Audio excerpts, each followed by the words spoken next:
આપણે એમપી તરીકે આજે આપણી વચ્ચે આવ્યો હોય ત્યારે પહેલી વખત એના સન્માન સમારોહમાં ઉપસ્થિત જિલ્લા પંચાયતના સૌ સભ્યશ્રીઓ, શહેર સંગઠન, તાલુકા સંગઠન, તમામ કાર્યકર્તાઓ, સરપંચો, આગેવાનો અને દોસ્તો મિત્રો, લગભગ જિલ્લામાં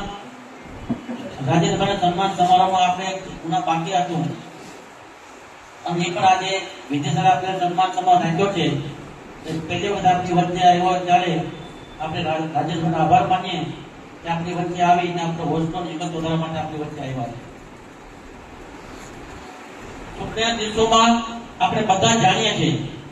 કે શરૂઆતથી ગીર સોમનાથ જિલ્લા, જૂનાગઢ જિલ્લાની ટિકિટ કોને મળશે એક કરતા સમય સાથે આપણા ઉમેદવાર રાજેશભાઈને ફરી ત્રીજી વખત